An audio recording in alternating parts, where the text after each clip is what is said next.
কথা বিশ্বাস করার কারণে মুসলমান, মন গড়া ব্যক্তির কারণে জাহান্নামী। 6 কথা বিশ্বাস করার কারণে মুসলমান, মন গড়া ব্যক্তির কারণে জাহান্নামী। এখন অনেকে প্রশ্ন করে, মুসলমানে মন গড়া ব্যাখ্যা করে কেন? মুসলমানে কেন কোরআনের মন গড়া ব্যাখ্যা করে? মুসলমানে কেন আল্লাহ সম্পর্কে মন গড়া ব্যাখ্যা করে?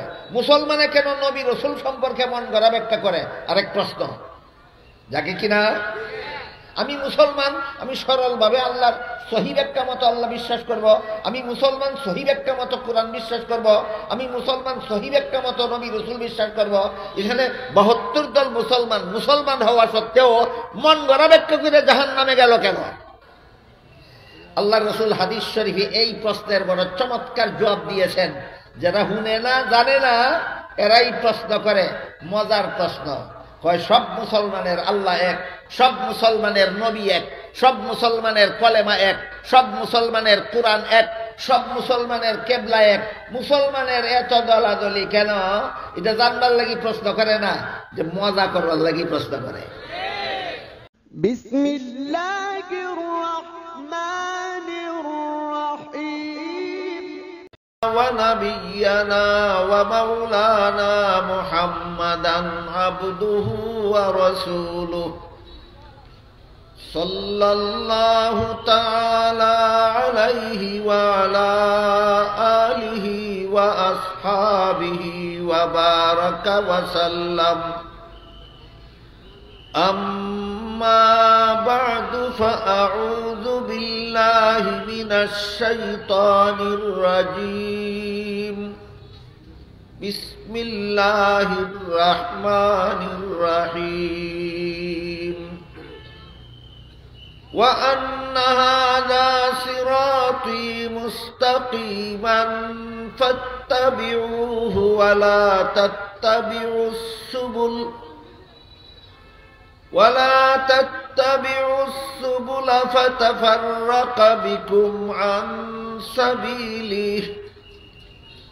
ذلكم وصاكم به لعلكم تتقون. وقال رسول الله صلى الله عليه وسلم: تفرقت بنو إسرائيل على 72 ملة، وتتفرق أمتي على 73 ملة، كلهم في النار إلا واحدة. قالوا ما هي يا رسول الله؟ قال ما أنا عليه وأصحابي، أو كما قال عليه الصلاة والسلام.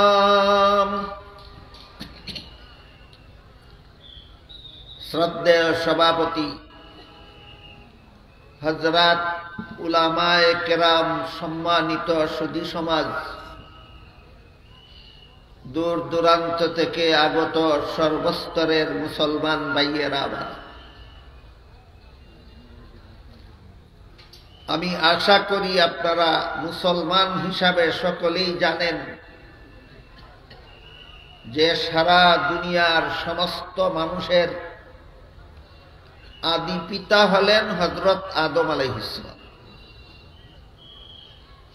আমি অনেক হিন্দুদের মুখে শুনেছি, তারাও জানে যে আদি পিতা আদম আলাইহিস সালাম। খ্রিস্টানদের লিখিত বইয়ে দেখেছি, তারাও মানে আদি পিতা আদম আলাইহিস সালাম। কারণ আদম আলাইহিস সালাম শুধু মুসলমানদের আদি পিতা নন, সমস্ত মানুষের আদি পিতা। এই জন্য শুধু মুসলমানে জানে না, সমস্ত মানুষই জানে যে আদম আলাইহিস সালাম সমস্ত মানুষের আদি পিতা। সেই আদি পিতা আদম আলাইহিস সালামকে আল্লাহ পাক রব্বুল আলামিন সৃষ্টি করার পর পৃথিবীতে পাঠাবার আগে কিছুদিনের জন্য জান্নাতে বসবাস করতে দিয়েছিলেন। সেই জান্নাতে থাকাকালে আল্লাহ বলেছিলেন সব গাছের ফলমূল খাও, শুধু একটি গাছের ফল খেতে নিষেধ করেছিলেন। কিন্তু শেষ পর্যন্ত ইবলিসের ধোঁকায় পড়ে আদমের নিষিদ্ধ গাছের ফল খাওয়াকে কেন্দ্র করে আল্লাহ আদম হাওয়া দুজনকে জান্নাত থেকে বের করে পৃথিবীতে পাঠিয়েছিলেন। পাঠাবার সময় আল্লাহ সরাসরি আদম হাওয়া দুজনকে এবং পরোক্ষভাবে সমস্ত আদম সন্তানদেরকে একটা দিক নির্দেশনা দিয়েছিলেন। সেই দিক নির্দেশনার বিবরণ দিয়ে আল্লাহ কোরআনে বলেন, কুল্না বিতু মিনহা জামিআন ফাইম্মা ইয়াতিয়ান্নাকুম মিন্নী হুদা ফামান তাবিআ হুদায়া ফালা খাউফুন আলাইহিম ওয়ালা হুম ইয়াহজানুন। এর মর্ম হলো, জান্নাত থেকে বের করে আদম হাওয়াকে পৃথিবীতে পাঠাবার সময় আল্লাহ ডাইরেক্ট আদম হাওয়াকে এবং ইনডাইরেক্ট সমস্ত আদম সন্তানদেরকে সম্বোধন করে বলেছিলেন, তোমরা কিছুদিনের জন্য দুনিয়াতে যাও। বুঝে থাকলে বলুন, আমরা কি চিরকালের জন্য দুনিয়াতে এসেছি না কিছুদিনের জন্য? তোমরা কিছুদিনের জন্য দুনিয়াতে যাও। দুনিয়ার কিছুদিনের জীবন কোন পথে যাপন করলে আবার চিরকালের জন্য তোমরা জান্নাতে ফিরে আসতে পারবে, সেই পথ আমি আল্লাহ নিজ দায়িত্বে তোমাদের প্রদর্শন করব। সোজা কথায় কিছুদিনের জন্য আসব দুনিয়ায়, আর আল্লাহর নির্ধারিত পথে কিছুদিনের জীবন যাপন করলে চিরকালের জন্য আবার চলে যাব জান্নাতে। আল্লাহ যে সেদিন আমাদের সাথে সেই ওয়াদা করেছিলেন, চিরকালের জন্য আবার জান্নাতে ফিরে যাওয়ার পথ আল্লাহ আমাদের সবাইকে প্রদর্শন করবেন। আল্লাহর সেদিনের ওয়াদা আমাদের সাথে পুরা করেছেন দুই ভাবে। একটা পদ্ধতিকে কিতাবুল্লাহ বলা হয়, আর একটা পদ্ধতিকে রিজালুল্লাহ বলা হয়। অর্থাৎ লক্ষাধিক নবী রাসূল পাঠিয়ে তাদের মাধ্যমে এবং শতাধিক আসমানি কিতাব নাজিল করে এর মাধ্যমে দুনিয়াবাসী মানুষকে চিরকালের জন্য জান্নাতে ফিরে যাওয়ার পথ প্রদর্শন করেছে। আল্লাহ যে ওয়াদা করেছিলেন তোমাদের চিরকালের জন্য জান্নাতে ফিরে আসার পথ দেখাবো, আল্লাহ কতভাবে দেখাইলেন? নবী পাঠাবার মাধ্যমে আর কিতাব নাজিলের মাধ্যমে। আসমানি কিতাবগুলির মধ্যে সর্বশেষ এবং সর্বশ্রেষ্ঠ কিতাব হলো কোরআন শরীফ। আর আল্লাহর প্রেরিত নবী রাসূলগণের মধ্যে সর্বশেষ এবং সর্বশ্রেষ্ঠ নবী হলেন মুহাম্মদুর রাসূলুল্লাহ সাল্লাল্লাহু আলাইহি ওয়াসাল্লাম। সর্বশেষ নবীর কাছে নাজিলকৃত সর্বশেষ আসমানি কিতাবে আল্লাহ দুনিয়াবাসী মানুষকে চিরকালের জন্য জান্নাতে যাওয়ার যে পথ প্রদর্শন করেছেন, পথটার নাম দিয়েছেন সিরাতে মুস্তাকিম। এই নামটা মনে রাখা দরকার। পরবর্তী কথাগুলি অনেকগুলি জরুরি কথা বোঝার জন্য এই নামটা মনে রাখা দরকার। শেষ নবীর কাছে সর্বশেষ আসমানি কিতাবে আল্লাহ দুনিয়াবাসী মানুষকে জান্নাতে যাওয়ার যে পথ প্রদর্শন করেছেন, পথের নাম দিয়েছেন সিরাতে মুস্তাকিম। এই সিরাতে মুস্তাকিম কুরআনের ভাষা, বাংলায় তার অর্থ হলো সোজা পথ। সিরাতে মুস্তাকিমের বাংলা অর্থ সোজা পথ। কোথায় যাওয়ার সোজা পথ? জান্নাতে যাওয়ার সোজা পথ। কাদের জন্য? দুনিয়াবাসী মানুষের জন্য। হে দুনিয়াবাসী মানুষেরা, তোমরা যে পথে জীবন যাপন করলে সোজা জান্নাতে পৌঁছতে পারবে, সেই পথের বিবরণ দিয়া তোমাদের নবীর কাছে কোরআন নাযিল করলাম। এই জন্য এই কোরআন আমাদেরকে আল্লাহ যে সুজা পথ প্রদর্শন করেছেন, সেই পথকে আল্লাহ কোরআনে নাম দিয়েছেন সিরাতে মুস্তাকিম। মুফাসসিরিন কেরাম তাফসীরের কিতাবে এই সিরাতে মুস্তাকিম নামের 7টা ব্যাখ্যা বা তাফসীর লিখেছে। এই কথাটাও মনে রাখা দরকার। দুনিয়াবাসী মানুষের জন্য আল্লাহ চিরকালের জন্য জান্নাতে পৌঁছার যে পথ প্রদর্শন করেছেন, কোরআনের ভাষায় পথের নাম সিরাতে মুস্তাকিম, বাংলা ভাষায় তার অর্থ সুজা পথ। তাফসীর বা ব্যাখ্যা আছে কটা? 7টা। সিরাতে মুস্তাকিমের তাফসীর বা ব্যাখ্যা আছে কটা? 7টা। সিরাতে মুস্তাকিমের 1 নম্বর ব্যাখ্যা হলো ইসলাম ধর্মের পথ দুনিয়ার মানুষের জন্য জান্নাতে পৌঁছার সুজা পথ। 2 নম্বর ব্যাখ্যা হলো কোরআনের বর্ণিত পথ দুনিয়ার মানুষের জন্য জান্নাতে পৌঁছার সুজা পথ। 3 নম্বর ব্যাখ্যা হলো নবী রাসূলগণের পথ দুনিয়ার মানুষের জন্য জান্নাতে পৌঁছার সুজা পথ। 4 নম্বর ব্যাখ্যা হলো সিদ্দিকগণের পথ দুনিয়ার মানুষের জন্য জান্নাতে পৌঁছার সুজা পথ। 5 নম্বর ব্যাখ্যা হলো শহীদগণের পথ দুনিয়ার মানুষের জন্য জান্নাতে পৌঁছার সুজা পথ। 6 নম্বর ব্যাখ্যা হলো সালেহগণের পথ দুনিয়ার মানুষের জন্য জান্নাতে পৌঁছার সুজা পথ। 7 নম্বর ব্যাখ্যা হলো আহলে সুন্নাত ওয়াল জামাতের পথ দুনিয়ার মানুষের জন্য জান্নাতে পৌঁছার সুজা পথ। কটা হইল? এই 7টার মধ্যে প্রথম 6টা আমার আজকের আলোচ্য বিষয় নয়, 7 নম্বরটা আমার আজকের আলোচ্য বিষয়। বিজ্ঞাপন যাদের কাছে আছে দেখে নিতে পারে। আজকে আমার নামে আলোচ্য বিষয় লেখা আছে আহলে সুন্নাত ওয়াল জামাতের পরিচয়। কাজে ইসলাম ধর্মের পরিচয় আজকে আমার আলোচ্য বিষয় নয়, কোরআনের পরিচয় আজকে আমার আলোচ্য বিষয় নয়, নবীগণের পরিচয় আজকে আমার আলোচ্য বিষয় নয়, সিদ্দিকগণের পরিচয়, শহীদগণের পরিচয়, সালেহগণের পরিচয় আমার অধ্যকার আলোচ্য বিষয় নয়।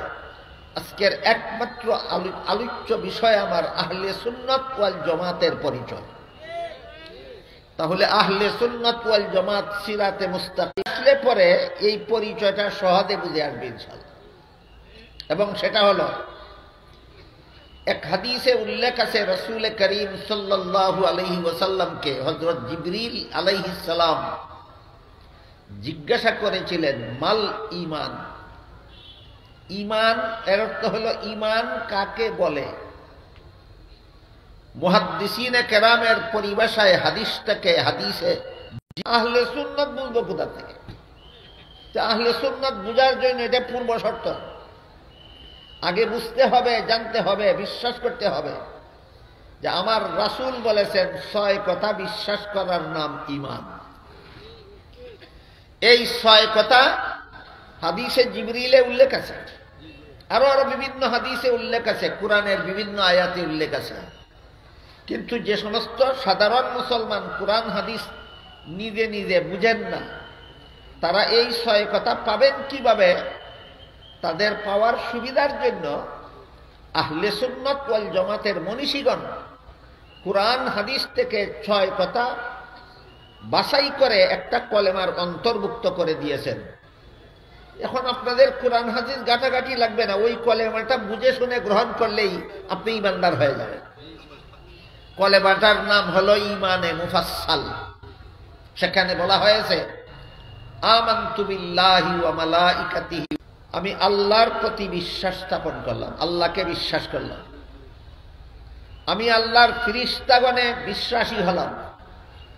আমি আল্লাহর নাজিলকৃত আসমানি কিতাবগুলি বিশ্বাস করলাম। আমি আল্লাহর প্রেরিত নবী রাসূলগণকে বিশ্বাস করলাম। আমি আল্লাহর নির্ধারিত তকদির বিশ্বাস করলাম। আর পরকালের চিরস্থায়ী জীবনে আমি বিশ্বাসী হলাম। কটা হইল? বুঝতে হবে, মানতে হবে, স্মরণ রাখতে হবে। আর যদি বুঝে শুনে আহলে সুন্নাত ওয়াল জামাত হওয়ার ইচ্ছা না থাকে, গতানুগতিকভাবে আহলে সুন্নাত ওয়াল জামাত হতে চান, তাহলে বুঝারও দরকার নাই, স্মরণ তার যে কোনো যুগের যে কোনো দেশের যে কোনো মানুষ বিশ্বাস করবে সেই আল্লাহর কাছে মুমিন মুসলমান বলে গণ্য হবে। যে কোনো যুগের যে কোনো দেশের যে কোনো মানুষ এই 6 কথা বিশ্বাস করবে, আল্লাহ রসুল বলেন সে আল্লাহর কাছে মুমিন মুসলমান বলে গণ্য হবে। 6 কথার কোনো একটি কথা যদি কেউ বিশ্বাস করে না, মানে না, সন্দেহ করে, তাইলে সে আর মুমিন মুসলমান থাকে না। যেমন কেউ যদি বলে আমি আল্লাহ বিশ্বাস করি না, আর মুসলমান থাকতে পারবে না। কেউ যদি বলে আমি ফিরিস্তা বিশ্বাস করি না, সে আর মুসলমান থাকতে পারবে না। কেউ যদি বলে আমি কোরআন বিশ্বাস করি না, সে আর মুসলমান থাকতে পারবে না। কেউ যদি বলে আমি নবী রসুল বিশ্বাস করি না, সে আর মুসলমান থাকতে পারবে না। কেউ যদি বলে আমি তকদির বিশ্বাস করি না, সে আর মুসলমান থাকতে পারবে না। কেউ যদি বলে আমি আখিরাতের জীবন বিশ্বাস করি না, সে আর মুসলমান থাকতে পারবে না। 6 কথা বিশ্বাস করলে মুসলমান হয়, কোনো কথা অবিশ্বাস করলেই আর মুসলমান থাকে না। এই মহামূল্যবান কথাটা আজকাল আমাদের সমাজের অনেক মুসলমান জানেন না। না জানার কারণে যে ক্ষতিটা হয় সেটা হলো, আমার নবী বলেছেন 6 কথায় বিশ্বাসী লোকটি মুসলমান, মুমিন মুসলমান। না জানার কারণে আমরা অনেক সময় মুসলমানকেও কাফের বলে দেই, আবার কাফেরকেও মুসলমান গণার চেষ্টা করি। মুসলমানকে কাফের বলে কেন, কাফেরকে মুসলমান বলে কেন? কারণ যে বলে সে নিজেই জানে না মুসলমান কাকে বলে আর কাফের কাকে বলে। এজন্য সমস্ত মুসলমানদের আমাদের জানতে হবে, আমার নবী বলেছেন 6 কথা বিশ্বাস করে যে সে মুসলমান, এর কোনো কথা যে মানে না সে মুসলমান নয়, কাফের। আনুষঙ্গিকভাবে একটি কথা বলে ফেলি, আমি গভীরভাবে লক্ষ্য করেছি আপনারা সদা সর্বদা কাদিয়ানীদেরকে কাফের বলেন। সত্যই কাদিয়ানীরা কাফের, কোনো সন্দেহ নেই। সারা দুনিয়ার সমস্ত মুসলমানেরা জানে কাদিয়ানী কাফের, কিন্তু অনেক মুসলমান জানে না কোন কারণে কাফের। 6 কথার কত নম্বর কথা অমান্য করে কাদিয়ানী কাফের হল, এটা অনেকে জানে না। সব মুসলমানে জানে কাদিয়ানী মুসলমান নয়, কাদিয়ানী কাফের। কিন্তু 6 ইমানের 6 কথার কত নম্বর কথা অমান্য করার কারণে কাদিয়ানী কাফের হলো, এই কথাটা অনেক মুসলমানে জানে না। ওইটাও আমাদের জানা থাকতে হবে।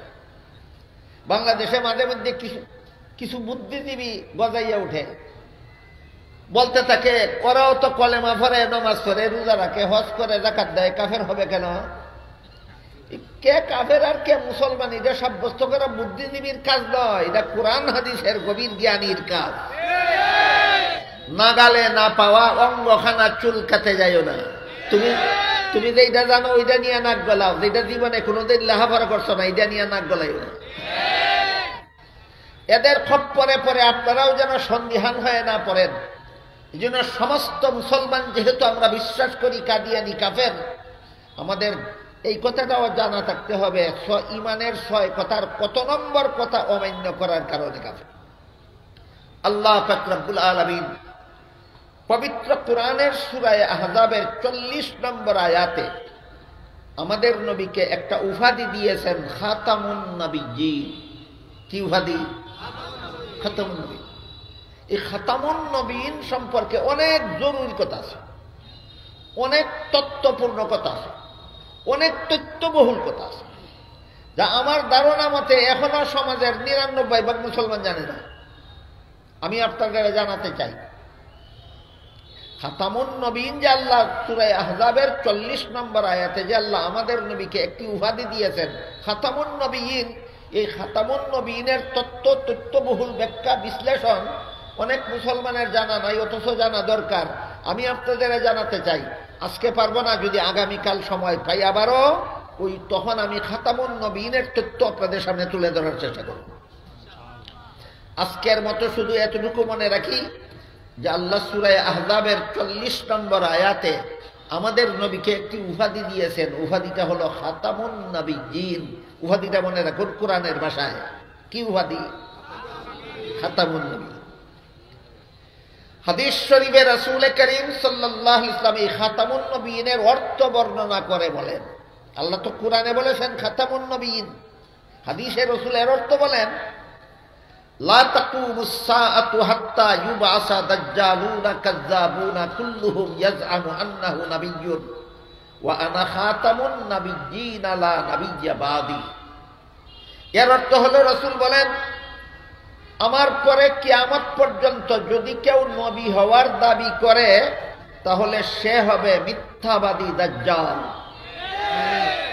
কারণ বর্ণনা করে রাসূল বলেন আমাকে যে আল্লাহ খাতামুন নবিয়্যিন উপাধি দিয়েছেন এর অর্থ হলো আমার পরে আর কোনো নবী নাই, আমি শেষ নবী। তাহলে আল্লাহ বলেছেন খাতামুন নবিয়্যিন, রাসূল অর্থ বলেছেন আমি শেষ নবী। কাদিয়ানীরা মানে তাহলে কোরআন শরীফের কোন সূরার কত নম্বর আয়াত না মানার কারণে কাদিয়ানী কাফের হইল?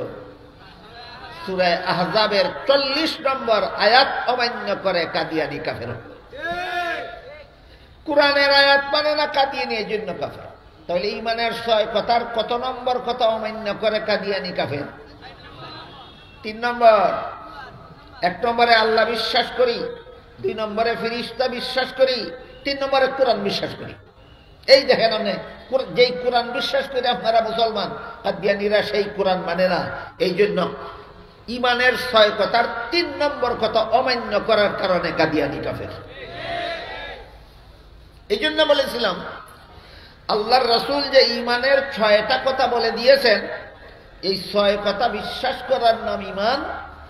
যে কোনো যুগের যে কোনো দেশের যে কোনো মানুষ রাসূলের বর্ণিত এই 6 কথা বিশ্বাস করবে, সেই ঈমানদার বলে গণ্য হবে, আল্লাহর কাছে মুমিন মুসলমান বলে গণ্য হবে।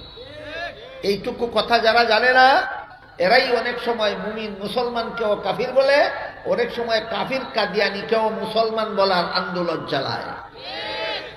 এটা একটা মূর্খতার ফসল, কারণ এই মূর্খ জানে না মুসলমান কাকে বলে আর কাফির কাকে বলে। এই জন্য আমরা সামনের কথাগুলি পরিষ্কারভাবে বুঝে নেওয়ার জন্য গুরুত্বপূর্ণভাবে এখানে মনে রাখি, রাসূলের বর্ণিত ঈমানের 6 কথা যারা বিশ্বাস করে এরা মুসলমান, যারা বিশ্বাস করে না তারা কাফির। এবার বলুন আপনারা যারা এখানে বসে বসে অথবা দাঁড়িয়ে দাঁড়িয়ে আমার কথা শুনতেছেন, আপনারা কি মুসলমান? আমাকে বলতে হবে কেমনে বুঝলেন আপনি মুসলমান? আমার নবী বলেছেন 6 কথা বিশ্বাস করলে মুমিন মুসলমান হয়। আমি নবীর ঘোষিত 6 কথা বিশ্বাস করি, কাজেই কোনো সন্দেহ নাই আমি মুমিন মুসলমান। এখানে ইনশাআল্লাহ বলা চলবে না, এখানে নিশ্চয়ই বলতে হবে। ইনশাআল্লাহ ভবিষ্যতের ব্যাপারে হয়, বর্তমান এবং অতীতের ব্যাপারে ইনশাআল্লাহ নয়। নিশ্চয়ই ভবিষ্যতের ব্যাপারে হয় ইনশাআল্লাহ। কেউ যদি আমাকে জিজ্ঞাসা করে তুমি মুসলমান না কাফির, আমি বলবো নিশ্চয়ই মুসলমান। কেউ যদি জিজ্ঞাসা করে তুমি কি মুসলমান অবস্থায় তোমার মরণ হবে, তখন আমি বলবো ইনশাআল্লাহ। বর্তমানে আমি নিশ্চয়ই মুসলমান, তবে মরণ আমার মুসলমান হিসাবে হবে কিনা এটা নিশ্চয়ই বলা যায় না, এটা ইনশাআল্লাহ বলতে হবে। কাজে ইনশাআল্লাহ বলারও কোনো প্রয়োগ ক্ষেত্র আছে কিনা? যেখানে সেখানে। আমি গত রাত্রে ঘুমাইনি ইনশাআল্লাহ, না ঘুমাইয়া থাকলে বলবেন নিশ্চয়ই ঘুমাইছি না, খাইয়া থাকলে বলবেন নিশ্চয়ই খাইছি। আগামীকাল আপনি খাইতে পারবেন কিনা তখন বলবেন ইনশাআল্লাহ। তাহলে বলেন ইনশাআল্লাহ অতীতের বেলায় না বর্তমানের বেলায় না ভবিষ্যতের বেলায়? ইনশাআল্লাহ ভবিষ্যতের বেলায়, অতীত বর্তমানের বেলায় ইনশাআল্লাহ নয়। এবার বলুন আপনারা বর্তমানে কি মুমিন মুসলমান? মরণ পর্যন্ত কি মুসলমান থাকতে পারবেন? এইবার ঠিক হয়েছে, এতক্ষণে ঠিক হয়েছে। বর্তমানে আমি নিশ্চয়ই মুসলমান, মরণ পর্যন্ত আমি মুসলমান থাকবো ইনশাআল্লাহ। আপনারা যেহেতু সবাই মুসলমান বুঝতে পেরেছেন রাসূলের হাদিসের দ্বারা, এবার রাসূলের আরেকটি হাদিস শুনুন। হাদিসে রাসূল করিম সাল্লাল্লাহু আলাইহি ওয়াসাল্লাম বলেন, ইহুদিরা ধর্ম নিয়ে দলাদলি করে 71 দলে বিভক্ত হয়েছে। খ্রিস্টানেরা ধর্ম নিয়ে দলাদলি করে 72 দলে বিভক্ত হয়েছিল। আমার উম্মত মুসলমানেরা ধর্ম নিয়ে দলাদলি করে 73 দলে বিভক্ত হবে। বাকি 2 দলের আলোচনা আজকের জন্য বাদ। আমার মুসলমান উম্মতেরা ধর্ম নিয়ে দলাদলি করে 73 দলে বিভক্ত হবে, রাসূল বলেছেন। এর মধ্যে 72 দল মুসলমান হবে জাহান্নামী, 1 দল মুসলমান হবে জান্নাতি। কথা অনেক আছে। হাদিসের ব্যাখ্যা, এই হাদিসটার ব্যাখ্যা সারা রাত করতে থাকলে শেষ হবে না। এত লম্বা ব্যাখ্যার পেছে ফেলাইয়া আমি আপনাদের হাবুডুবু খাওয়াতে চাই না। আমি হাদিসের সকল ব্যাখ্যার এমন একটা সংক্ষিপ্ত সারমর্ম আপনাদের সামনে তুলে ধরতে চাই, যার আলোকে আপনারা দিবালোকের মতো পরিষ্কারভাবে চিনতে পারেন যে আহলে সুন্নাত ওয়াল জামাত কাকে বলে। শুধু ওই দিকে যাব আমি, ডাইনে বামে যাব না। হাদিস শরীফে আল্লাহর রাসূল বলেছেন, আমার উম্মত মুসলমানেরা 73 দলে বিভক্ত হয়ে 72 দল মুসলমান যাবে জাহান্নামে, 1 দল মুসলমান যাবে জান্নাতে। এতক্ষণ যে আপনাদেরকে আমি ভূমিকা শুনাইলাম, পূর্ব কথা শুনাইলাম, কতটুকু শুনলেন, কতটুকু বুঝলেন, কতটুকু স্মরণ রাখতে পারলেন, আমার একটু পরীক্ষা করতে হবে। কারণ স্মরণ না রাখলে পরের কথা বুঝবেন না। যেটা বলছি এটা যদি না বুঝে থাকেন আবার বলবো, আবার না বুঝলে আবার বলবো, দরকার হইলে 5 বার বলবো, দরকার হইলে 10 বার বলবো, বুঝলে পরে পরের কথা বুঝবেন।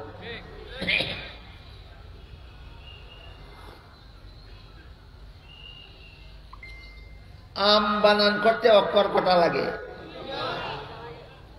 আমরা সিলেটের মানুষে কয় আ আর ম, আম। আর সিলেটের বাইরে বাংলাদেশের অন্যান্য জেলার লোকেরা বলে সরেয়া আর ম, আম। আ একটা অক্ষর, আমরা সিলেটকে ওই আ, সিলেটের বাইরে কয় সরেয়া। এই কেউ যদি আ বা সরেয়া চিনে না, ম চিনে না, তাইলে তাহলে আম বানান শিখাইবেন আগে না আ আর ম অক্ষর দুইটা শিখাইবেন আগে? অক্ষর শিখানির আগে আম বানান শিখাইতে গেলে ঝামেলা কি? শিখানি যাবে না। যে আসিনে না মসিনা তারে আম বানান শিখানো যাবে না। ঠিক তেমনি ভাবে 72 দল মুসলমানকে রাসূল কেন জাহান্নামী বললেন, 1 দল মুসলমানকে কেন রাসূল জান্নাতি বললেন, এটা আ আর মর মতো বুঝতে হবে। তা নাইলে আহলে সুন্নাত ওয়াল জামাত আম বানান বুঝে আসবে না। আহলে সুন্নাত ওয়াল জামাত চিনব মানে আম চিনব, এটার লাগে আ আর ম চিনতে হবে। 72 দল মুসলমানকে রাসূল জাহান্নামী বললেন কেন, 1 দল মুসলমানকে রাসূল জান্নাতি বললেন কেন, ওইটা না বুঝা পর্যন্ত আহলে সুন্নাত ওয়াল জামাত কাকে বলে বুঝে আসবে না। আবারও জিজ্ঞাসা করি, আপনারা বুঝে শুনেই আহলে সুন্নাত ওয়াল জামাত হতে চান না গতানুগতিক ভাবে? গতানুগতিক ভাবে বাংলায় বলে আর কি, আঞ্চলিক ভাষায় বলে তালে তালে। বাংলা শুদ্ধ বাংলায় কয় গতানুগতিক ভাবে, আমরা কাঁচা ভাষায় কই তালে তালে। আপনারা কি গতানুগতিক বা তালে তালে আহলে সুন্নাত ওয়াল জামাত হবেন না বুঝে শুনে? তো বুঝে শুনে আহলে সুন্নাত ওয়াল জামাত হতে হলে 72 দল মুসলমানকে রাসূল জাহান্নামী বললেন কেন, এটা আগে বুঝে নিতে হবে। 1 দল মুসলমানকে রাসূল জান্নাতি বললেন কেন, সেটা পরে বুঝে নিতে হবে। আ আর ম চিনার পরে আম বানান বুঝে আসবে। তাই আমি আপনাদের একটু পরীক্ষা করবো, আ চিনলেন কিনা আগে দেখি, ম চিনলেন কিনা আগে একটু দেখি, তারপরে আম বানান চিনাবো। পরীক্ষাটা হলো আপনাদের জন্য। রাসূল বলেছেন 72 দল আমার উম্মত মুসলমান জাহান্নামী হবে। 72 দল জাহান্নামীদেরকে আল্লাহ রাসূল নিজের উম্মত অর্থাৎ মুসলমান বলেছেন। আবার বলুন আপনারা, মুসলমান কারে কয়? যে 6 কথা বিশ্বাস করে না, যে 6 কথা বিশ্বাস করে সেই তো মুসলমান। 72 দল মুসলমান মানে 72 দলেই 6 কথা বিশ্বাস করে। হ্যাঁ, এই যে ফেল করেন না, পাস করবেন, ফেল করবেন না। 72 দল মুসলমান মানি 6 কথা বিশ্বাস করে, জাহান্নামী কেন? এইটাই তো বুঝার ব্যাপার। রাসূল বলেছেন আমার উম্মত, হাদিসের ব্যাখ্যাকারীগণ লিখেছেন হাদিসের ব্যাখ্যার কিতাবে, এখানে আমার উম্মত বলতে আল্লাহ রাসূল মুসলমান বুঝাইছেন। সারমর্ম হলো মুহাম্মদুর রাসূলুল্লাহর 72 দল মুসলমান উম্মত জাহান্নামী হবে। এখানে আমাদের দুইটা কথা বুঝতে হবে। এক নম্বর, এরা মুসলমান কেমনে হইল? 6 কথা, ইমানের 6 কথা বিশ্বাস করার কারণে। আর একটা কথা হইল, তাহলে জাহান্নামী কেন হইল? দুইটা কথা বুঝতে হবে। এক নম্বর, এরা মুসলমান কেমনে হইল? 6 কথা বিশ্বাস কারণে মুসলমান হইল। তো জাহান্নামী কেন হইল? এইটার জবাব কান পেতে শুনুন, জীবন ভর মনে রাখবেন। 72 দল মুসলমান জাহান্নামীদেরকে, এরা মুসলমান হইল 6 কথা বিশ্বাসের কারণে, আর জাহান্নামী হইল 6 কথার মন গড়া ব্যাখ্যার কারণে।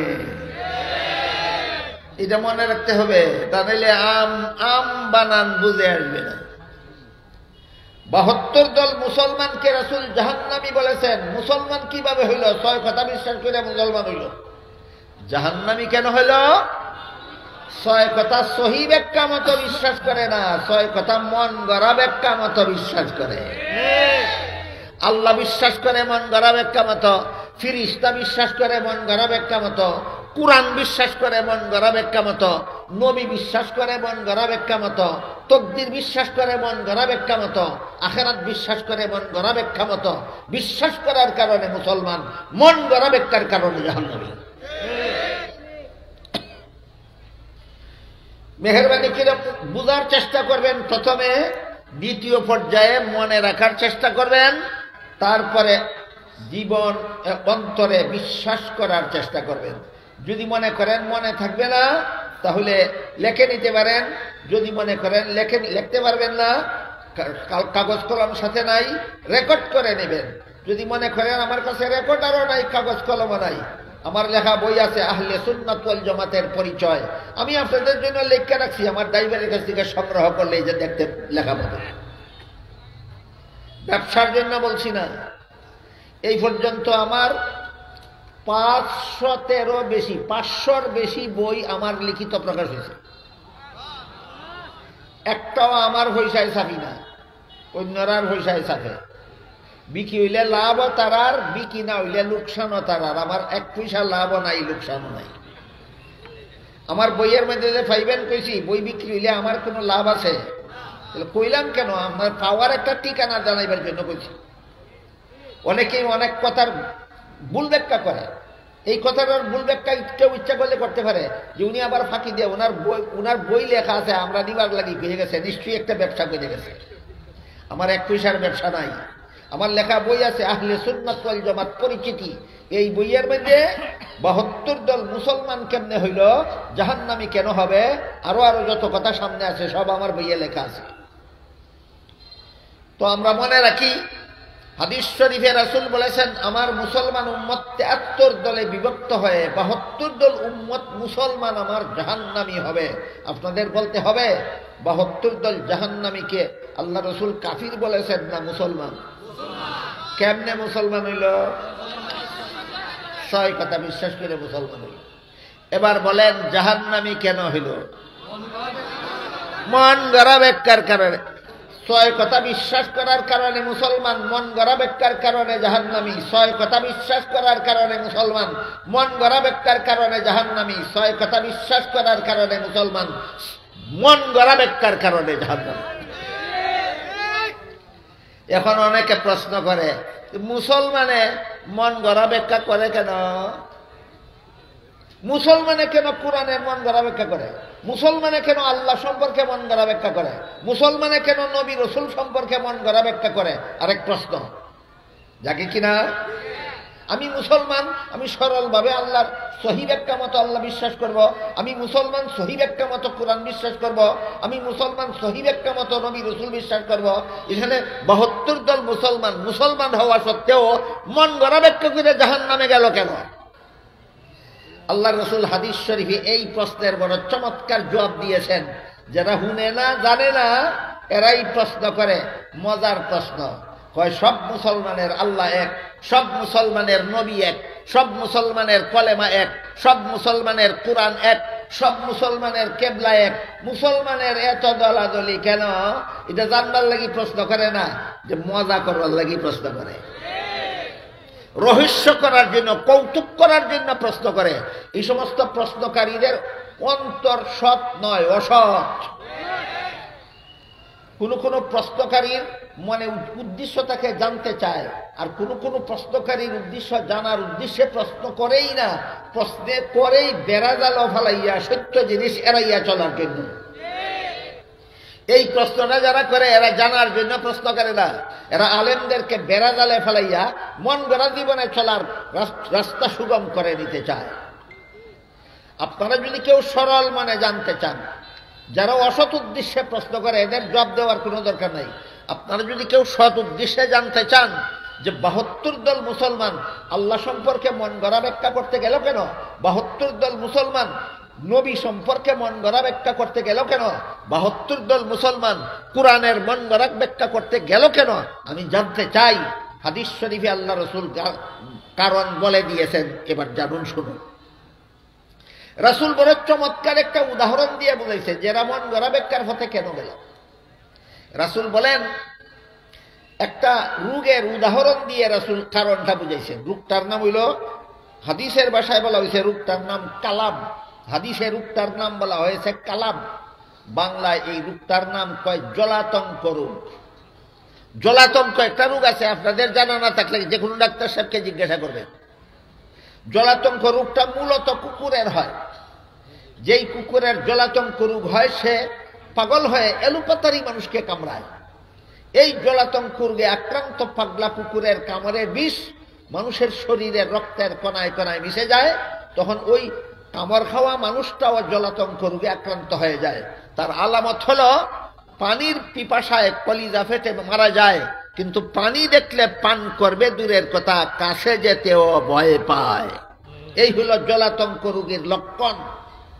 আল্লাহ রাসূল বলেন, এইরকম পাগলা কুকুরের কামড় খাওয়া জলাতঙ্ক রোগে আক্রান্ত মানুষটার শরীরের রক্তের কণায় কণায় যেমন ভাবে পাগলা কুকুরের কামড়ের বিষ মিশে যায়, ঠিক তেমনি ভাবে আমার মুসলমান উম্মতের মধ্যে 72 দল মুসলমান উম্মতের রক্তের কণায় কণায় দুনিয়ার লোভ লালসা মিশে যাবে।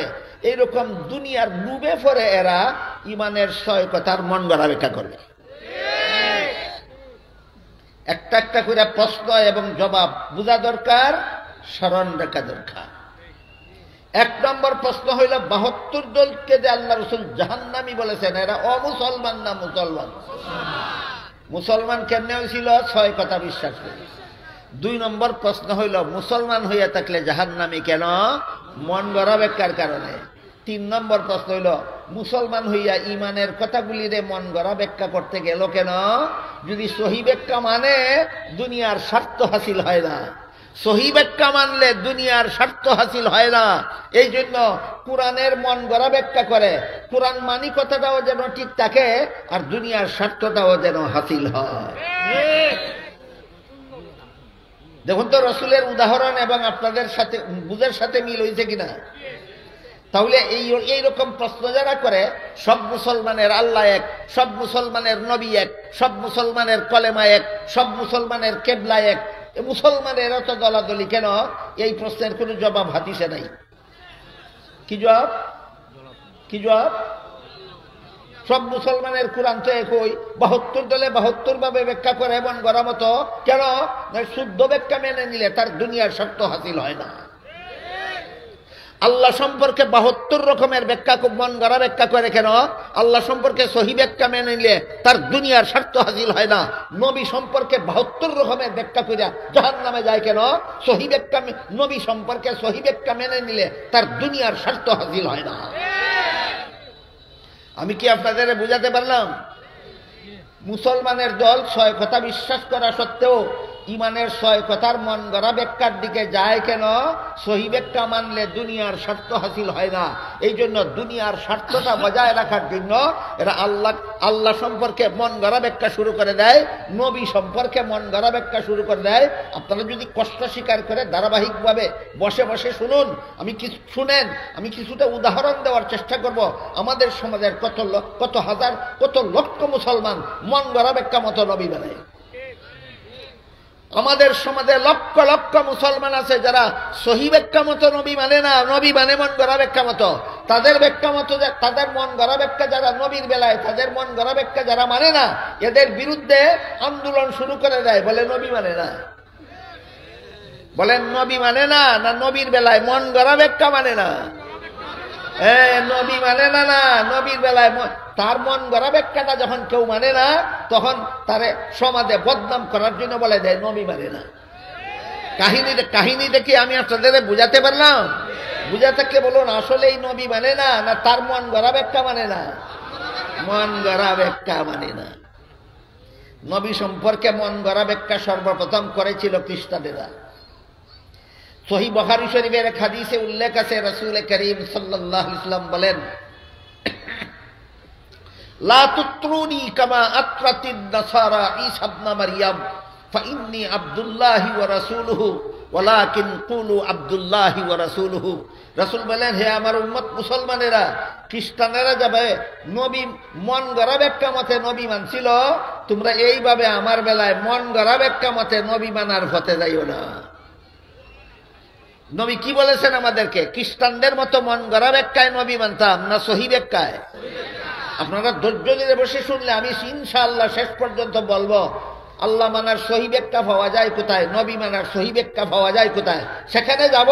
ওইখানে গেলে পরে আমরা চিনতে পারবো সত্যি সত্যি আহলে সুন্নাত ওয়াল জামাত কাকে বলে। খ্রিস্টানদের নবী মানার একটা মন গড়া ব্যাখ্যা শুনবেন। আল্লাহ রসুল যে বুখারী শরীফের হাদিসে বললেন, খ্রিস্টানেরা যেভাবে মন গড়া ব্যাখ্যায় নবী মানছিল, আমার উম্মত মুসলমানেরা তোমরা আমাকে মন গড়া ব্যাখ্যা মতো মানতে যাও না, সহি ব্যাখ্যায় আল্লাহ মানবা, সহি ব্যাখ্যায় নবী মানবা। খ্রিস্টানেরা কিভাবে মন গড়া ব্যাখ্যায় নবী মানছে এবার একটু আপনাদের আবার দিয়ে শুনেন। এই আমাদের শাস্তাগঞ্জে খ্রিস্টান মিশনারির একটা অফিস আমি পাকিস্তান আমল থেকে দেখে এসেছি। বিশাল এরিয়া নিয়ে খ্রিস্টান মিশনারির একটা অফিস ছিল। এই জংশন আর পুরান বাজারের মাঝামাঝি সিএনবি রাস্তা আর রেল লাইনের মধ্যখানে। দেখেছেন কেউ? এইটা হলো খ্রিস্টান মিশনারিদের সম্পত্তি। এরা আমাদের বাংলাদেশের স্বাধীনতা লগ্ন থেকেই অসংখ্য বই পুস্তক প্রকাশ করে চলেছে মুসলমান সমাজের মধ্যে খ্রিস্টান ধর্ম প্রচারের জন্য। এই সংগঠনটার নাম হলো খ্রিস্টান মিশনারি বাংলাদেশ। এদের প্রকাশিত একটা বইয়ের নাম আছে কোরআনের আলোকে বেহেশতে যাওয়ার পথ। বইয়ের নাম কোরআনের আলোকে বেহেশতে যাওয়ার পথ। শব্দগুলি দেখলেই কোনো মুসলমান কল্পনাও করতে পারবে না যে এটা খ্রিস্টানদের লেখা বই। আসলে এটা খ্রিস্টানদের লেখা বই। বুঝে থাকতে বলুন, খ্রিস্টানদের লেখা বইয়ের নাম কোরআনের আলোকে বেহেশতে যাওয়ার পথ। মুসলমানের লেখা না খ্রিস্টানদের লেখা? এই বইয়ের মধ্যে লেখে, প্রথম নবী আদম ছিলেন প্রথম পাপিষ্ট। জান্নাতের নিষিদ্ধ গাছের ফল খাওয়া ছিল তার পাপ। এটা হলো খ্রিস্টানদের কথা। আহলে সুন্নাত ওয়াল জামাতের কথা হলো এই জান্নাতি জীবনের কোনো কাজে সওয়াব নাই, গুনাহ নাই। জান্নাতি জীবনের কোনো কাজে সওয়াব নাই, গুনাহ নাই। আর আদম নিষিদ্ধ গাছের ফল খেয়েছিলেন জান্নাতি জীবনে, এর সাথে সওয়াবেরও কোনো সম্পর্ক নাই, গুনাহর কোনো সম্পর্ক নাই।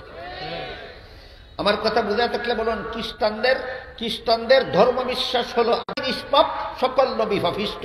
ঈসা নবী নিষ্পাপ, সকল নবী পাপিষ্ট। কাহিনী বুঝা থাকলে বলেন, খ্রিস্টানেরা নবী মানে সহি ব্যাখ্যা মতো না মন গড়া? আমি যদি ঘন্টার পর ঘন্টা আলোচনা করতে পারতাম, ইমানের 6 কথার মন গড়া ব্যাখ্যা করবে, আল্লাহ রসুল বলেন এই কারণে আমার মুসলমান উম্মতের 72 দল জাহান্নামে যাবে। আজকে ক্লিয়ার হইল কিনা? মুসলমানের এত দল কেন? মন গড়া ব্যাখ্যার কারণে। মন গড়া ব্যাখ্যার পথে মুসলমান যায় কেন? দুনিয়ার স্বার্থের কারণে। ভুলে যাবেন না কোনদিন। আজকে পরিষ্কার হইল মুসলমানের এত দল কেন? মন গড়া ব্যাখ্যার কারণে। মুসলমান মন গড়া ব্যাখ্যার পথে যায় কেন? মুসলমান হইল এই 6 কথা। জান্নাতি দলটাও যেহেতু মুসলমান, এর 6 কথা বিশ্বাস করেই মুসলমান হইল। জানার ব্যাপার হইল এই মুসলমানের এই দলটা জান্নাতি কেন হইল? একমাত্র কারণ মুসলমানের একটা দলকে মন গড়া ব্যাখ্যা করে কেন? এরা সুদা পথে জান্নাতে যাওয়া ছেড়ে দিয়ে দুনিয়ার স্বার্থ হাসিল করতে চায়। একদল মুসলমান মন গড়া ব্যাখ্যার পথে না গিয়ে সহি ব্যাখ্যার পথে যায় কেন? এরা দুনিয়ার স্বার্থ চায় না, এরা সুদা পথে জান্নাতে যেতে চায়। মন গড়াতুল কিতাব পড়িয়া নবী সম্পর্কে মন গড়া ব্যাখ্যা করে কোন কিতাব পড়িয়া? মন গড়াতুল কিতাব পড়িয়া, মানে মনের কোণার থেকেই ব্যাখ্যা উদ্ভব করে, খ্রিস্টানদের মতো। খ্রিস্টানেরা যা কইল প্রথম নবী প্রথম পাপিষ্ট, কি কইরা? নিষিদ্ধ গাছের ফল খাইয়া। ব্যাখ্যা কি সহি কিতাবও হয়েছে না মন গড়া কিতাবে? খ্রিস্টানরা যা কইল সমস্ত নবী জন্মগত পাপিষ্ট, কি তাদের পাপ? পাপিষ্ট আদমের বংশের জন্ম হওয়াটাই তাদের পাপ। যে সত্যই কোনো কিতাবের কথা না মন গড়া কথা? মন গড়া কথা। তাহলে মন গড়া ব্যাখ্যা কোথায় পাওয়া যায়? মনের কোনায় পাওয়া যায়। এটারই আমার এবার প্রশ্ন জাগে, ইমানের 6 কথার সহি ব্যাখ্যা পাওয়া যায় কোথায়? প্রশ্ন সাহাবায়ে কেরাম করেছিলেন, আল্লাহ রসুল জবাব দিয়েছেন। জবাব রসুলের ভাষায় জবাবটা হইল মা আনা আলাইহি ওয়া আসহাবি। সারমর্ম হল ইমানের 6 কথার সহি ব্যাখ্যা পাওয়া যায় 2 ঠিকানায়। ইমানের 6 কথার সহি ব্যাখ্যা পাওয়া যায় কত ঠিকানায়? 2 ঠিকানায়। এক ঠিকানার নাম নবীর সুন্নত, এইটা ভুলে যাবেন না কোনদিন। এক ঠিকানার নাম ইমানের 6 কথার সহি ব্যাখ্যা যে 2 ঠিকানায় পাওয়া যায়, এই 2 ঠিকানার এক ঠিকানার নাম হইল নবীর সুন্নত, আর এক ঠিকানার নাম হলো সাহাবাগণের জমাত। যারা মানে তাদের নাম আহলে সুন্নত ওয়াল জামাত। আইসেনি গাড়ি দুনিয়ায় ঘুরাইয়া জাগাত, গাড়ি গাড়ি আহলে সুন্নত ওয়াল জামাতের গাড়ি দুনিয়ায় চক্কর দিয়া জাগাত আইসেনি। ইমানের 6 কথার সহি ব্যাখ্যা যারা নবীর সুন্নত থেকে গ্রহণ করে, সাহাবায়ে কেরামের জমাত থেকে গ্রহণ করে, এই জন্য এদের নাম আহলে সুন্নত ওয়াল জামাত। এবার বলুন, 72 দল মুসলমান মন গড়া ব্যাখ্যা করে জাহান্নামে গেল। জাহান্নামে গেল, মন গড়া ব্যাখ্যা পাইছিল কোথায়? মনের কোনায়। একদল মুসলমান ইমানের 6 কথা সহি ব্যাখ্যা মতো গ্রহণ করার কারণে জান্নাতে যাবে। সহি ব্যাখ্যা পাবে কোথায়? বলুন 2 ঠিকানায়। ইমানের 6 কথার সহি ব্যাখ্যা পাবে কোথায়? 2 ঠিকানায়। প্রথম ঠিকানার নাম নবীর সুন্নত, বলুন নবীর সুন্নত। দ্বিতীয় ঠিকানার নাম সাহাবাগণের জমাত, বলুন সাহাবাগণের জমাত। এই কারণে দলটার নাম আহলে সুন্নত ওয়াল জামাত। এই কারণে দলটার নাম আহলে সুন্নত ওয়াল জামাত। আহলে সুন্নত কথার অর্থই হইল নবীর সুন্নতের অনুসারী। ভালো রকম শুনবেন, ভালো রকম বুঝবেন, ভালো রকম মনে রাখবেন। আহলে সুন্নত কথার অর্থই হইল নবীর সুন্নতের অনুসারী। কার সুন্নতের? নবীর সুন্নতের। ওয়াল জামাতের অর্থই হইল জামাতের অনুসারী। কার জামাতের? সাহাবায়ে কেরামের জামাতের। ইমানের 6 কথার সহি ব্যাখ্যার জন্য যারা নবীর সুন্নতের অনুসারী ওইল আহলে সুন্নত, আর জামাতে সাহাবার অনুসারী ওইল ওয়াল জামাত। এরা ইমানের 6 কথার সহি ব্যাখ্যা 2 ঠিকানার থেকে গ্রহণ করে। একটা ঠিকানার নাম নবীর সুন্নত, এই কারণে দলের নাম আহলে সুন্নত। আর একটা ঠিকানার নাম সাহাবাগণের জামাত, এই জন্য দলের নামের শেষের অংশ ওয়াল জামাত। আপনারা বিজ্ঞাপনে দেখে থাকবেন আহলে সুন্নাত উলামা পরিষদের পক্ষ থেকে আয়োজিত আজকের এই সমাবেশ। আমার কথা শুনলে আর বিজ্ঞাপন দেখলে কারো মনে প্রশ্ন জাগতে পারে যে শুধু আহলে সুন্নাত এখানে লেখা। আপনার কথাই বুঝলাম ইমানের কথার সহি ব্যাখ্যা শুধু সুন্নতে পাওয়া যায় না, জমাতে সাহাবায়ও পাওয়া যায়। যে কারণে দলটার নাম শুধু আহলে সুন্নাত নয়, দলটার নাম আহলে সুন্নাত ওয়াল জামাত। তাইলে এই আহলে সুন্নাত উলামা পরিষদের ওয়াল জামাত গেল কোথায়? প্রশ্ন জাগতে পারে যে আহলে সুন্নাত উলামা পরিষদের ওয়াল জামাত গেল কোথায়? এটার জবাব হইল সংক্ষিপ্তকরণ। জবাব কি? সংক্ষিপ্তকরণ। যেমন মুসলমানের প্রথম কলেমা লা ইলাহা ইল্লাল্লাহু মুহাম্মাদুর রাসূলুল্লাহ। মুসলমানের প্রথম কলেমা শুধু লা ইলাহা ইল্লাল্লাহ না মুহাম্মাদুর রাসূলুল্লাহ সহ, মুহাম্মাদুর রাসূলুল্লাহ সহ। কিন্তু জিকির করার সময় সংক্ষিপ্তকরণের জন্য শুধু বলে লা ইলাহা ইল্লাল্লাহ, লা ইলাহা ইল্লাল্লাহ, লা ইলাহা ইল্লাল্লাহ। এখানে তো আপনি প্রশ্ন করে বসবেন মুহাম্মাদুর রাসূলুল্লাহ গেল কোথায়? মনে মনে আসে।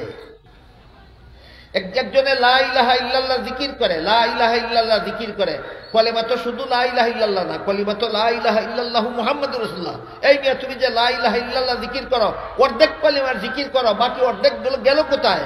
এই প্রশ্নের যেই জবাব, এরাও তো অর্ধেক নাম দিল উলামা পরিষদের, বাকি অর্ধেক গেল কোথায়? ওই প্রশ্নের সেই জবাব।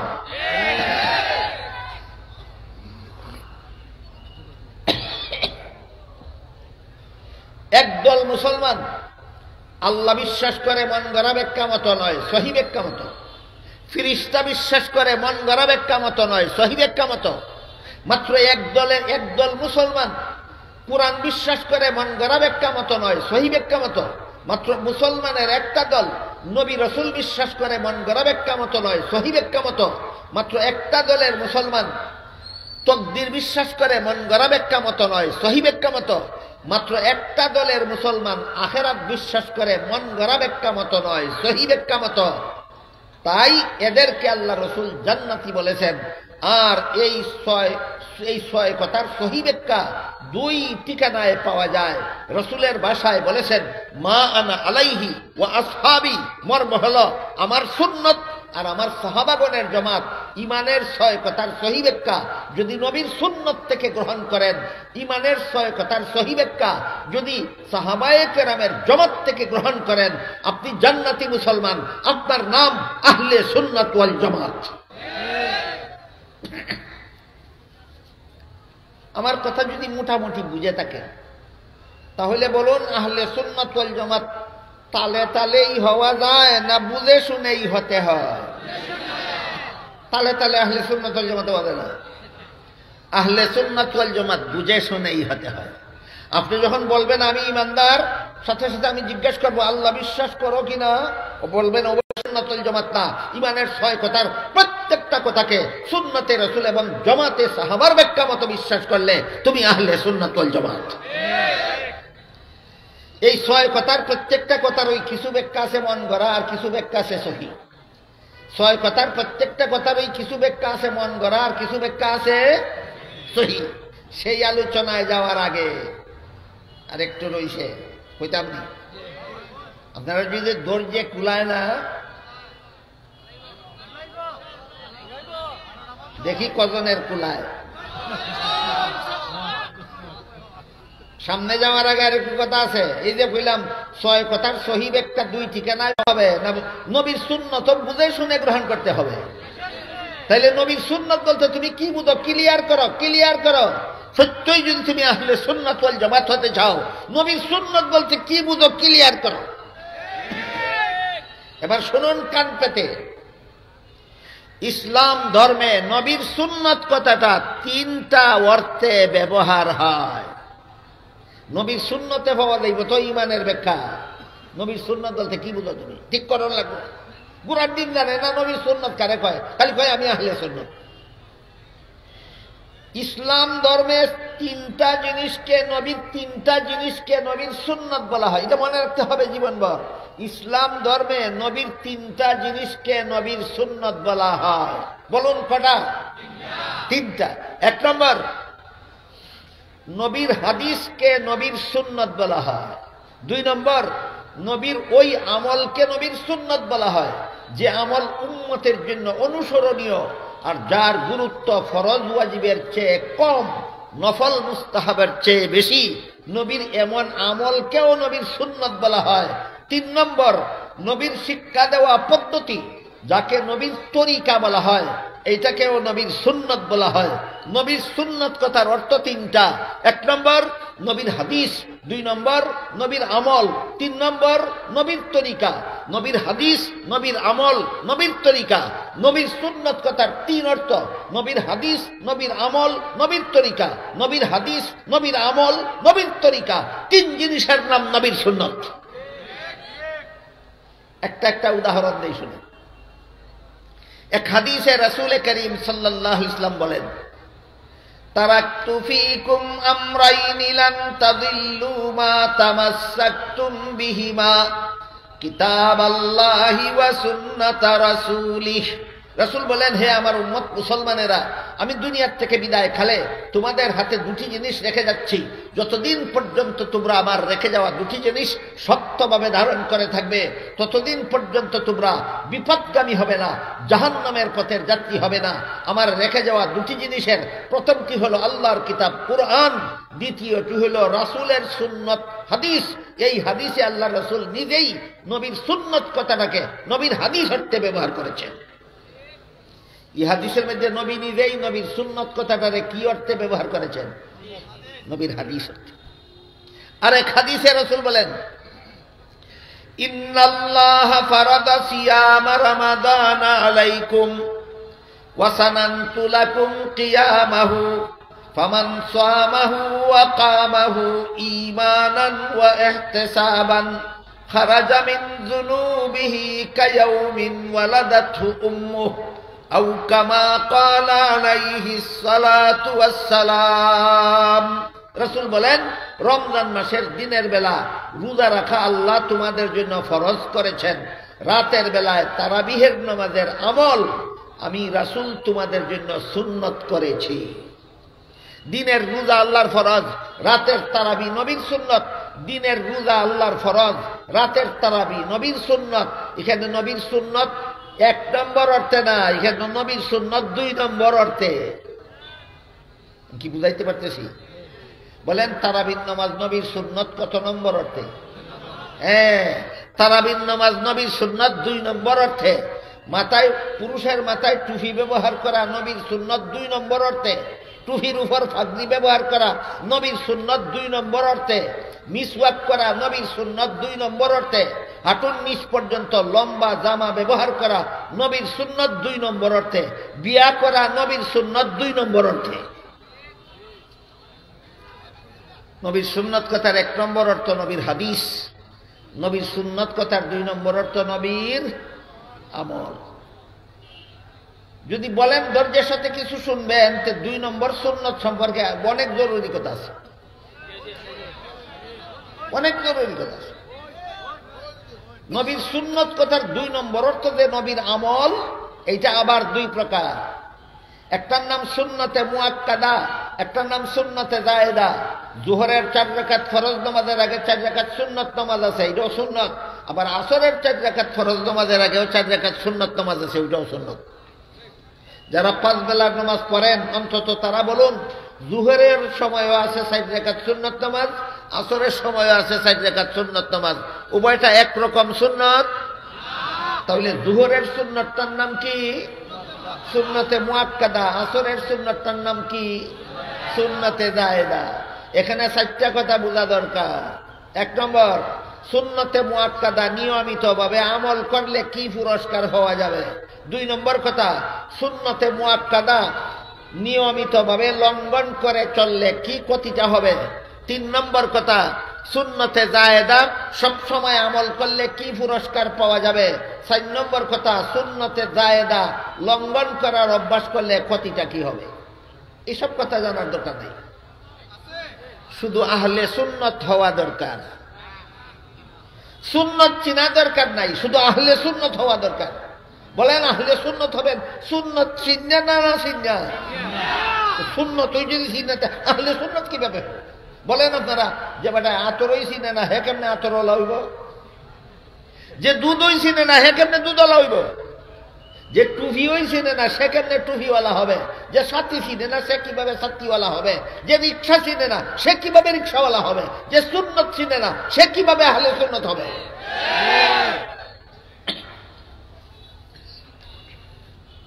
নবীর সুন্নত কথার 2 নম্বর অর্থ যে নবীর আমল, এটা কত প্রকার?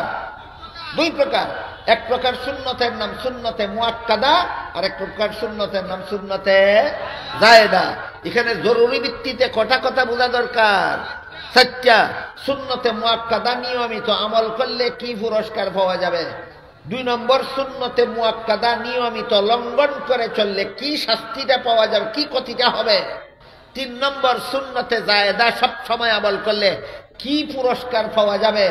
আর 4 নম্বর হলো সুন্নতে জায়েদা সব সময় লঙ্ঘন করে চললে ক্ষতিটা কি পরিমাণ হবে। যদি আপনারা বলেন এটা অন্যদিন হবে তাহলে আমি সামনের দিকে যাব, আর যদি বলেন এটা জানার পরে বাকি কথা তাহলে আগে যাব। সুন্নতে মুআক্কাদা যেই ব্যক্তি নিয়মিত আমল করবে, নিয়মিত সুন্নতে মুআক্কাদা লঙ্ঘন করে না কোনোদিন।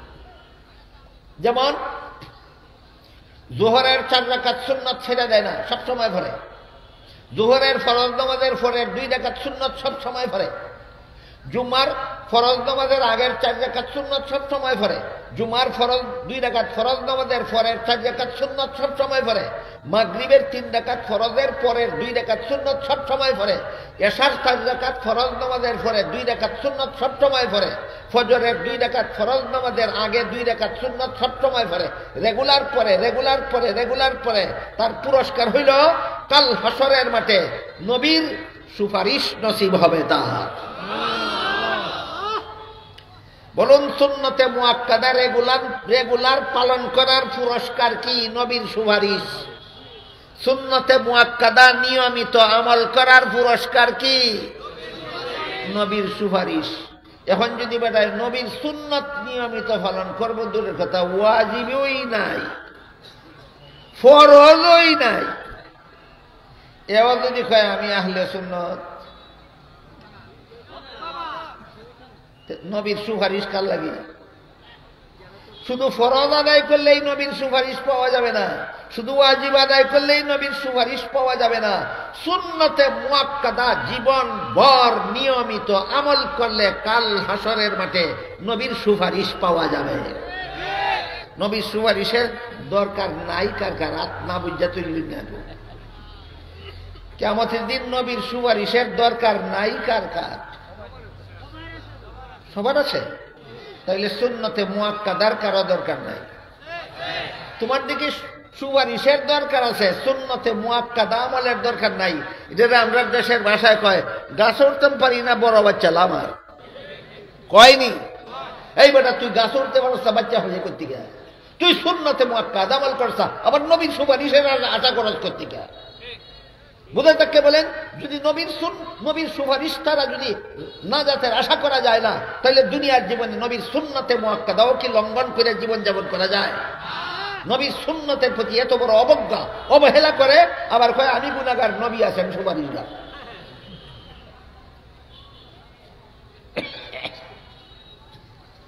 এক মহিলার স্বামী যদি খুব ধনী হয়, কোটিপতি, এক মহিলার স্বামী যদি কোটিপতি ধনী হয়, তাইলে এই মহিলা তার স্বামীরে জেওয়ার বানাইয়া দিবার কথা কইলে দিত না? কাপড় কিনা দিবার কথা কইলে দিত না? 20,000 টাকার শাড়ি কিনা দিবার কথা কইলে দিব না? দিব। স্বামীর ঘর থাকলে না বাজারে বাজারে ঘুরাইলে? বুঝা শুনা কই, তোর স্বামী কোটিপতি না আরো যত পতি হোক, তুই স্বামীর গড়তা হস্তা তোরে জোর বানাই দিত কোন কারণে? তোরে খাবার কিনে দিত কোন কারণে? তুই তো বউ ইসত গড় করবার লাগে, আর তোরে তো গড় তোর স্বামী যা লাগে সব দিব গড় করলে, নাইলে না। ঠিক তেমনি ভাবে তুমি নবীর উম্মত হইছো সুন্নত পালন করার জন্য, তুমি সুন্নত পালন করলে তোমার জন্য নবীর শাফাআত বরাদ্দ করা আছে। শাফাআত কার? সুন্নত ঠিক আছে যার। নবীর শাফাআত কার? সুন্নত ঠিক আছে যার। নবীর শাফাআত কার? সুন্নত ঠিক আছে যার। এক হাদিসে উল্লেখ আছে, রাসূল করিম সাল্লাল্লাহু আলাইহি ওয়াসাল্লাম বলেন, ইন্নী ফারাতুকুম আলাল হাউযি মান মাররা আলাইয়া শারিবা ওয়া মান শারিবা লাম ইয়াজমা আবাদা লা ইয়ারিদান্না আলাইয়া আকওয়ামুন আরিফুহুম ওয়া ইয়ারিফুনানি সুম্মা ইউহালু বাইনি ওয়া বাইনাহুম فأقول إنهم مني فيقال إنك لا تدري ما أحدثوا بعدك فأقول سحقا سحقا لمن غير بعدي أو كما قال عليه الصلاة والسلام الله الرسول বলেন হাসরের মাঠে কবর থেকে জীবিত হয়ে মানুষগুলি উঠবে কলিজা ফাটা পিপাসু অবস্থায়। কেমন অবস্থায়? কলিজা ফাটা পিপাসু অবস্থায় মাটির নিচের থেকে জীবিত হয়ে হাসরের মাঠে মানুষগুলি উঠবে। সেই হাসরের কঠিন হাসরের মাঠে আমার উম্মত যেন পানির পিপাসায় কষ্ট করতে না হয়, এই জন্য আল্লাহ আমাকে হাউজে কাউসার দান করেছেন।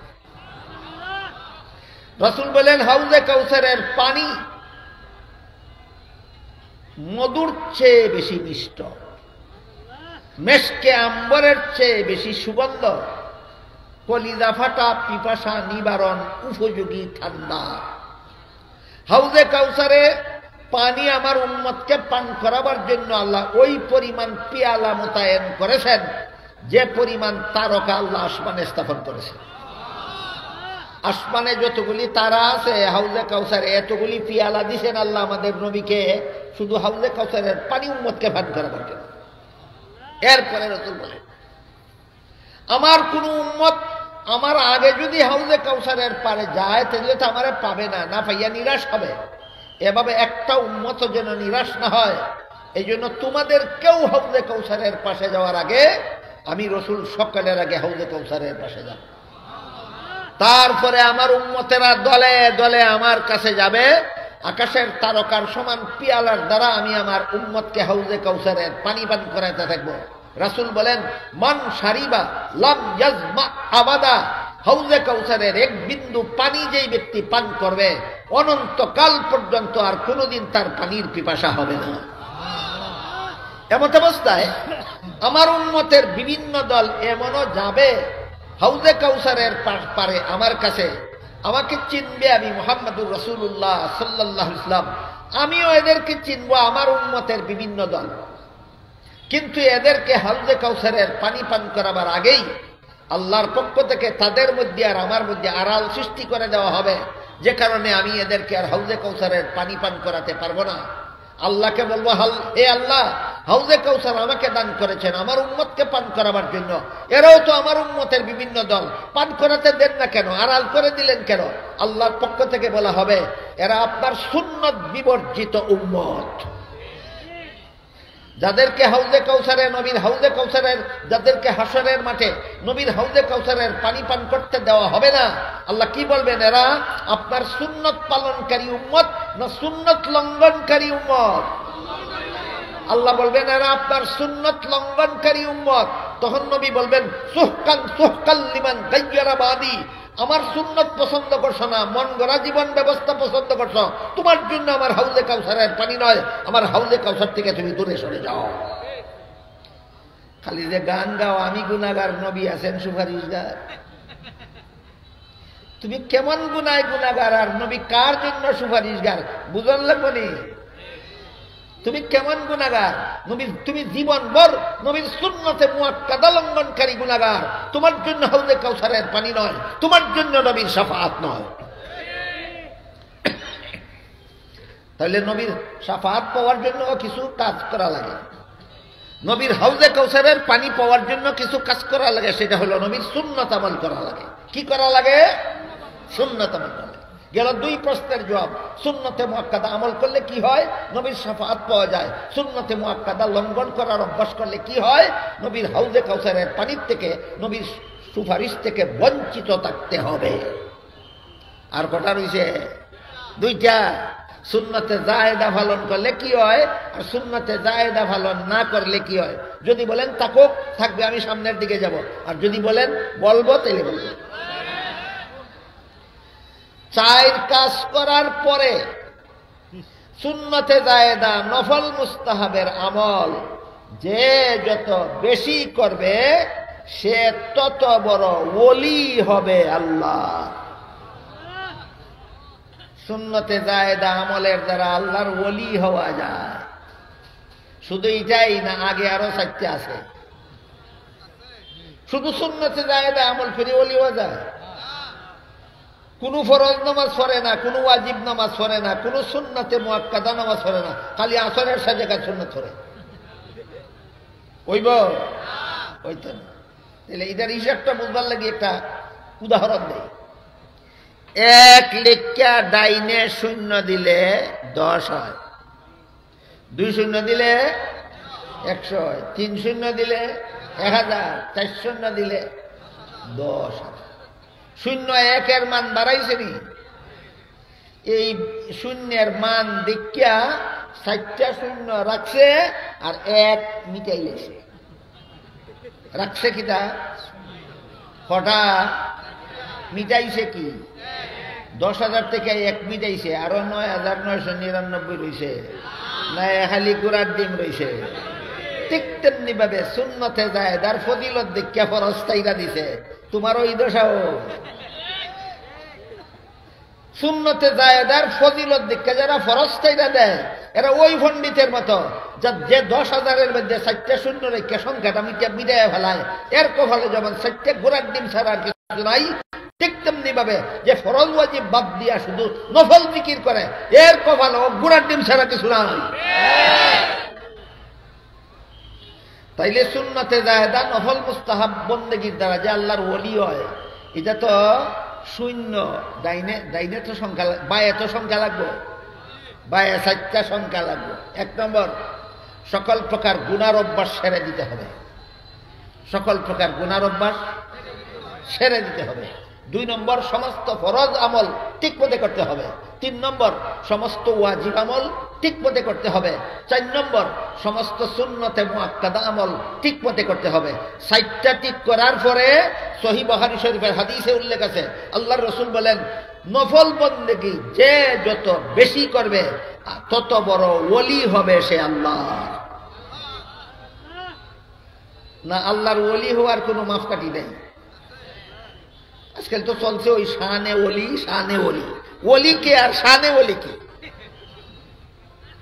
5 কাজের দ্বারা আল্লাহর ওলি হয়। কত কাজের দ্বারা? 5, ধারাবাহিকভাবে 5 কাজের দ্বারা আল্লাহর ওলি হয়। 1 নম্বর, গুনার অভ্যাস ছেড়ে দিলে। 2 নম্বর, ফরজ আমল ঠিক মতো করলে। 3 নম্বর, ওয়াজিব আমল ঠিক মতো করলে। 4 নম্বর, সুন্নতে মুআক্কাদা আমল ঠিক মতো করলে। 4টা কইরাও ওলি হতে পারে না। তা 4টা করলে কি হয় এটা শুনেন। গুনার অভ্যাস ছেড়ে দিলে জাহান্নাম থেকে নাজাত পাওয়া যায়। ফরজ ওয়াজিব আমল করলে জান্নাত পাওয়া যায়। সুন্নতে মুআক্কাদা আমল করলে নবীর শাফাআত পাওয়া যায়। কোন আমলে কি পাওয়া যায়, কোন আমলে কি পাওয়া যায়, কোন আমলে কি পাওয়া যায় ভুলে যাবেন না কোনোদিন। গুনার অভ্যাস ছেড়ে দিলে জাহান্নাম থেকে নাজাত পাওয়া যায়। ফরজ ওয়াজিব আমল করলে জান্নাত পাওয়া যায়। সুন্নতে মুআক্কাদা আমল করলে নবীর শাফাআত পাওয়া যায়। নফল বন্দেগী করলে আল্লাহর ওলি হওয়া যায়। নফল বন্দেগী কত নম্বর?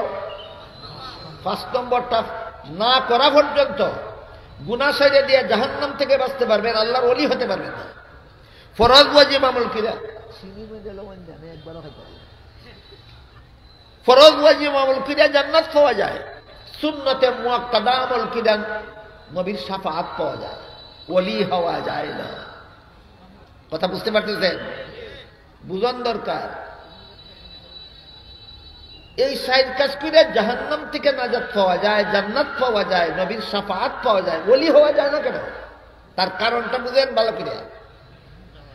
আপনি গুনার অভ্যাস ছেড়ে দিলেন বিনা স্বার্থে না জাহান্নাম থেকে বাঁচার স্বার্থে? গুনার অভ্যাস ছেড়ে দেওয়ার মধ্যে আপনার একটা স্বার্থ আছে। ফরজ ওয়াজিব আমল করলেন বিনা স্বার্থে না জান্নাত পাওয়ার স্বার্থে? এখানেও আপনার একটা স্বার্থ আছে। সুন্নতে মুআক্কাদা আমল করলেন বিনা স্বার্থে না নবীর শাফাআত পাওয়ার স্বার্থে? এখানেও স্বার্থ আছে। বান্দা যতক্ষণ পর্যন্ত নিজের স্বার্থে আমল করবে স্বার্থ হাসিল হবে, কিন্তু আল্লাহর ওলি হতে পারবে না। নফল বন্দেগীর মধ্যে কোনো শর্ত নাই, একমাত্র মালিককে খুশি করা ছাড়া। এই জন্য বুখারী শরীফের হাদিস, আল্লাহর রাসূল বলেন, যেই বান্দা আল্লাহর নফল বন্দেগী যত বেশি করবে সে তত বড় ওলি হবে আল্লাহ। আমি আপনাদেরকে বুঝাইতে পারলাম কিনা, আমি আমার নিজের এই পরীক্ষা করতে হবে। বলুন, বান্দা গুনাহ ছেড়ে দেয় বিনা স্বার্থে না জাহান্নাম থেকে বাঁচার স্বার্থে? ফরজ ওয়াজিব আমল করে বিনা স্বার্থে না জান্নাত পাওয়ার স্বার্থে? সুন্নতে মুআক্কাদা আমল করে বিনা স্বার্থে না নবীর শাফাআত পাওয়ার স্বার্থে? তুমি স্বার্থের কাজ করেছো, স্বার্থ হাসিল হবে, আল্লাহর ওলি হতে পারবে না। নফল বন্দেগী করে কোনো স্বার্থে না, শুধু মালিককে খুশি করার জন্য, তখন মালিক তোমারে বন্ধু বানায়। এটারই কোরআনের ভাষায় ওলি বলা হয়। কোরআনের ভাষায় ওলি, বাংলা ভাষায় বন্ধু। বাংলা ভাষায় বন্ধু। তাহলে সুন্নতে জায়েদা, নফল মুস্তাহাব আমল করলে আল্লাহর বন্ধু হওয়া যায়। আর এই 5 নম্বর বাদ দিয়া বাকি 4টা করলে আল্লাহর বান্দা হওয়া যায়, বন্ধু নয়। বান্দা এর বন্ধু এ পার্থক্য বুঝা লাগে। গুনাহ ছেড়ে দিলে আল্লাহর বান্দা হওয়া যায়, ফরজ ওয়াজিব আমল করলে আল্লাহর বান্দা হওয়া যায়, সুন্নতে মুআক্কাদা আমল করলে আল্লাহর বান্দা হওয়া যায়, বন্ধু নয়। বান্দা হওয়া যায়, বন্ধু নয়। বান্দা কেন? আল্লাহর হুকুম পালন করে, সেই জন্য বান্দা। পুরস্কারও পাবে, জান্নাত জাহান্নাম থেকেও বাঁচবে, জান্নাতও পাবে, নবীর শাফাআতও পাবে, কিন্তু আল্লাহর বন্ধু হতে পারবে না। বন্ধু হতে হলে সুন্নতে জায়েদা, নফল মুস্তাহাবকে নিজের অভ্যাস বানাতে হবে। সহিহ বুখারী শরীফের হাদিস, আল্লাহ রাসূল বলেন, যখন কোনো বান্দা নফল বন্দেগীর মাধ্যমে আল্লাহর বন্ধু হয়ে যায়, তখন সেই বান্দার মুখ আল্লাহর মুখ হয়ে যায়, সেই বান্দার হাত আল্লাহর হাত হয়ে যায়, সেই বান্দার পা আল্লাহর পা হয়ে যায়। এখন আপনাদের মনে প্রশ্ন থাকতে পারে, 4 কাম কইরা যদি আমরা 3 জিনিস পাই, জাহান্নাম থেকে বাঁচি, জান্নাত পাই, নবীর শাফাআত পাই, নফল বন্দেগী করলাম না, আল্লাহর বন্ধুও হইলাম না, অসুবিধা কি? প্রশ্ন বুঝলেন কিনা? নফল বন্দেগী করলাম না, আল্লাহর বন্ধু হইলাম না, অসুবিধা কি? অসুবিধা নাই, একটা সুবিধার থেকে বঞ্চিত থাকতে হবে। অসুবিধা আছে না? একটা সুবিধার থেকে বঞ্চিত থাকতে হবে। এবার শুনেন, সেই সুবিধাটা কি? জান্নাতীরা যত 4 কাজ করে জান্নাতে যাবেন। কত কাজ? 4 কাজ করে জান্নাতে যাবেন। আপনি জান্নাতে গিয়ে যত রকমের নিয়ামত জান্নাতে আছে, সবগুলি নিয়ামত উপভোগ করে যে আনন্দ পাবেন, আল্লাহকে দেখার আনন্দ হবে তার চেয়েও বেশি। এটা আহলে সুন্নাত ওয়াল জামাতের আকীদা, বিশ্বাস। স্মরণ রাখুন, জান্নাতীরা জান্নাতের সমস্ত নিয়ামত ভোগ করে যে আনন্দ পাবে, আল্লাহকে দেখার আনন্দ হবে তার চেয়ে বেশি। যারা আল্লাহর বান্দা হয়, আল্লাহর দেখা পাবে মাঝে মধ্যে, আর যারা আল্লাহর বন্ধু হয়, এরা আল্লাহর দেখা পাবে যখন ইচ্ছা তখন। এবার বলেন, 5 নম্বরটার দাম আসেনি? বলেন, আল্লাহর বান্দারা আল্লাহর দেখা পাবে না, না পাবে? রেগুলার না মাঝে মধ্যে? আর আল্লাহর বন্ধু যারা হয়, এরা জান্নাতে আল্লাহর সাক্ষাৎ পাবে যখন ইচ্ছা তখন, যখন ইচ্ছা তখন, যখন ইচ্ছা তখন। এই জন্য আল্লাহ পাক রব্বুল আলামিন পবিত্র কোরআনে বলেন, আলা ইন্না আউলিয়া আল্লাহি লা খাউফুন আলাইহিম ওয়ালা হুম ইয়াহজানুন আল্লাযীনা আমানু ওয়া কানু ইয়াত্তাকুন। আল্লাহর ওলি যারা হবেন, এদের ভবিষ্যতের ব্যাপারে কোনো ভয় নাই, অতীতের ব্যাপারে কোনো টেনশন নাই। আল্লাহর ওলিদেরকে আল্লাহ দুনিয়াতে আখিরাতে টেনশন মুক্ত করে দেন। আল্লাহর ওলিদেরকে আল্লাহ দুনিয়াতে আখিরাতে ভীতি মুক্ত করে দেন। এদের জন্য কোনো ভয় নাই, এদের জন্য কোনো টেনশন নাই। যাই হোক, সুন্নত কথার 2 নম্বর অর্থ নবীর আমল, এটার সাইডে আলোচনা গেল। নবীর সুন্নত কথার 3 নম্বর অর্থ নবীর তরিকা। এই লম্বা কথা শুনতে শুনতে হয়তো পিছনের কথা অনেকে ভুলে গেছেন, আবার পিছের থেকে আসি। নবীর সুন্নত কথার 3টা অর্থ আছে। 1 নম্বর নবীর সুন্নত অর্থ নবীর হাদিস, 2 নম্বর নবীর সুন্নত অর্থ নবীর আমল, 3 নম্বর নবীর সুন্নত অর্থ নবীর তরিকা। নবীর হাদিস, নবীর আমল, নবীর তরিকা। এই মর্মে হাদিস শরীফে আল্লাহ রাসূল বলেন, মান তামাসসাকা বিসুন্নতি ইনদা ফাসাদি উম্মতি ফালাহু আজরু শাহীদ, আও কামা ক্বালা আলাইহিস সালাতু ওয়াস সালাম। যে যুগে আমার উম্মতেরা আমার সুন্নত ছেড়ে দেবে, সেই যুগে যারা আমার সুন্নতে অটল থাকবে, শহীদের সব পাবে। এখানে আমার সুন্নত 3 নম্বর অর্থে বলা হয়েছে। এখানে নবীর সুন্নত অর্থ নবীর তরিকা, নবীর শিক্ষা দেওয়া পদ্ধতি। নবীর শিক্ষা দেওয়া পদ্ধতি। কাজেই ইমানের কথার সহি ব্যাখ্যা যে নবীর সুন্নতে পাওয়া যায় আর সাহাবায়ে কেরামের জমাতে পাওয়া যায়, এখানে নবীর সুন্নত কত নম্বর অর্থে? 3 নম্বর অর্থে। এই কথাটা বোঝাবার জন্য এত সব কাহিনী আপনাদেরকে আমার বলতে হইল। ইমানের কথার সহি ব্যাখ্যা কত ঠিকানায় পাওয়া যায়? 2 ঠিকানায়। এক ঠিকানার নাম নবীর সুন্নত আর এক ঠিকানার নাম সাহাবাগণের জমাত। এখানে নবীর সুন্নত কত নম্বর অর্থে? 3 নম্বর অর্থে। অর্থাৎ ইমানের কথার ব্যাখ্যা নবীর তরিকার থেকে গ্রহণ করো, মন গড়া তরিকা মতো ইমানের কথার ব্যাখ্যা করো না। বুঝে আসলো এবার? তাহলে এখানে নবীর সুন্নত কত নম্বর অর্থে? 3 নম্বর অর্থে। এই যে একটু আগে বললাম সহিহ বুখারী শরীফের হাদিস, আল্লাহর রাসূল সাল্লাল্লাহু আলাইহি ওয়াসাল্লাম বলেন, লা তুত্রুনি কামা আত্রাতিন নাসারা ঈসা ইবনে মারইয়াম ফাইন্নী আব্দুল্লাহি ওয়া রাসূলুহু ওয়ালাকিন কুলু আব্দুল্লাহি ওয়া রাসূলুহু। বিষয়টা আপনাকে সহজে বোঝাবার জন্য একটি উদাহরণ দিচ্ছি। হযরত ঈসা আলাইহিস সালামকে আল্লাহর নিজের কুদরতে বিনা বাবায় শুধু মা মরিয়মের ঘরে জন্ম দিয়েছিলেন, যে মুসলমানি আকীদা। ইহুদিরা কয় বাবা ছাড়া কোনো মানুষ জন্ম হতে পারে না, ঈসা নিশ্চয়ই বাবা আছে, সেটা বৈধ বাবা নয়, অবৈধ বাবা। খ্রিস্টানেরা কয় অবশ্যই ঈসা নবীর বাবা আছে, তিনি মানুষ বাবা না, খুদা বাবা। দেখেন ঈসা নবী সম্পর্কে 3 দলের 3 বিশ্বাস। খ্রিস্টানেরা কয় জারস সন্তান, ইহুদিরা কয় জারস সন্তান, খ্রিস্টানেরা কয় খুদার সন্তান, মুসলমানেরা বলেন মরিয়মের সন্তান। তাইলে নবী সম্পর্কে কেমন কেমন আকীদা বিশ্বাস রাখবো আমরা? যেমন আকীদা বিশ্বাস নবীর তরিকায় পাওয়া যায়, বাড়াবাড়িও নাই, সারাসারিও নাই। নবীর যারা সন্তান বলাটাও বাড়াবাড়ি, নবীকে খুদার সন্তান বলাটাও বাড়াবাড়ি। নবীর তরিকা হইল আকীদা বিশ্বাসের বেলায় বাড়াবাড়ি নাই, সারাসারি নাই। নবীর শানের খেলাফও কোনো আকীদা পোষণ করা যাবে না, আর নবীর শান বাড়াইয়া আল্লাহর সমানও বানানো যাবে না। এইটা হলো নবী বিশ্বাস করার বেলায় নবীর তরিকা।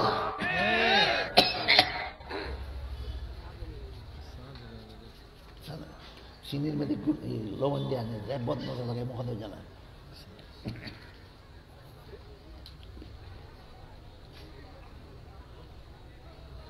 আমি জানি না আপনাদের ধৈর্য শক্তি আর কতটুকু আছে। যদি বাকি থাকে বাকিটা আমি ইনশাল্লাহ আগামীকাল পূরণ করব। আর যদি বলেন আজকে আরো কিছু সময় বলবেন, তাহলে আরো কিছু সময় ইনশাল্লাহ।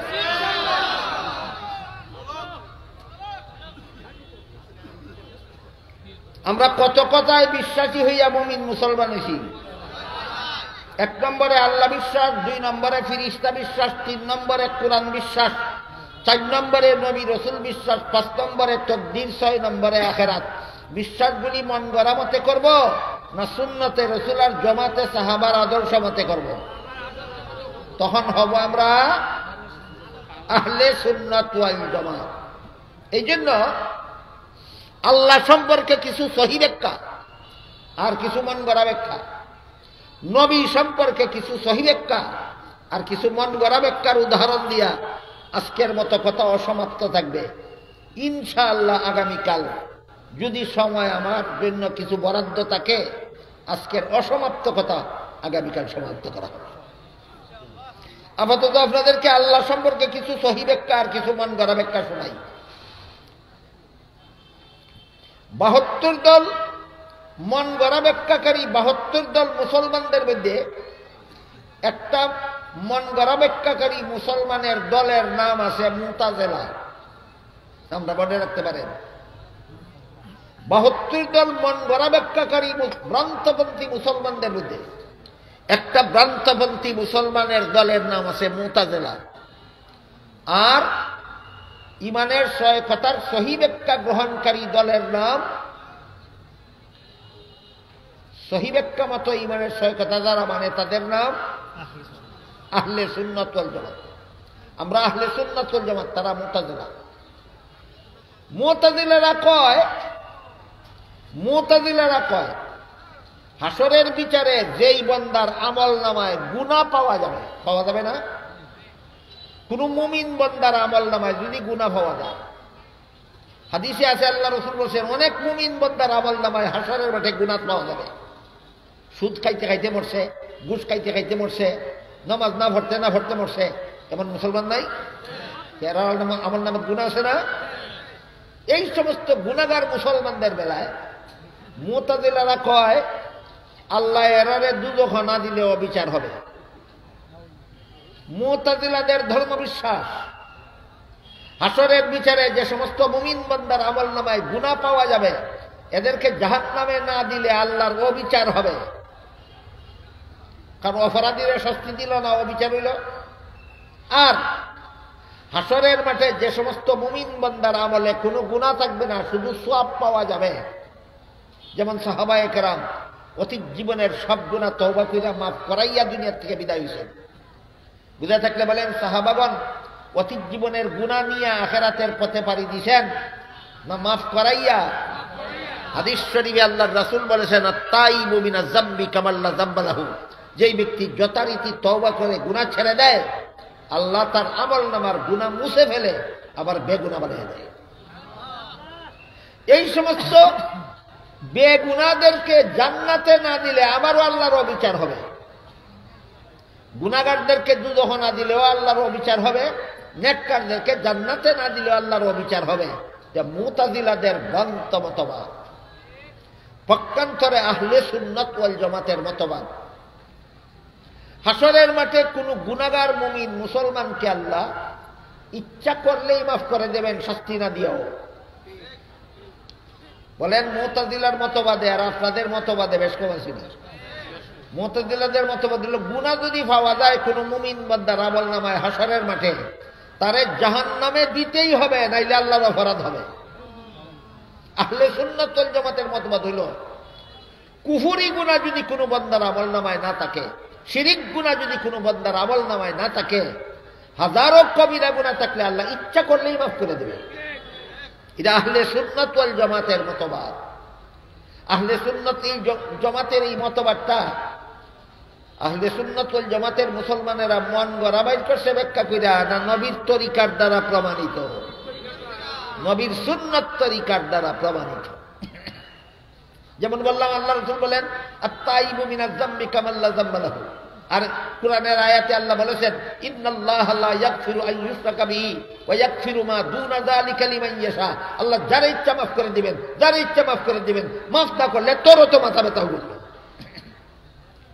এরপরে যাদের আমল নামায় শুধু সওয়াব আছে, গুনাহ একটাও নাই, মুতাজিলারা কয় এদেরকে জান্নাতে না দিলে আল্লাহর অপরাধ হবে। তে মুতাজিলাদের মতবাদ, আহলে সুন্নাত ওয়াল জামাতের মতবাদ হলো সওয়াব আছে আমল নামায়, গুনাহ একটাও নাই, এমন ব্যক্তিদের জাহান্নামে দিলেও আল্লাহর অবিচার হবে না।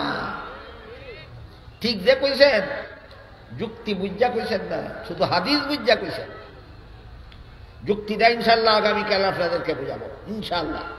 ওই আগামীর ব্যাপারে ইনশাল্লাহ বলতে হয়।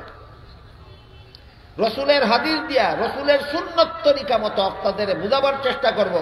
আহলে সুন্নাত ওয়াল জামাতের আকীদা হলো হাসরের বিচারে যেই মুমিন বান্দার আমল নামায় গুনাহ একটাও থাকবে না, শুধু সওয়াবই সওয়াব, তারেও জাহান্নামে দিলে আল্লাহর অবিচার হবে না।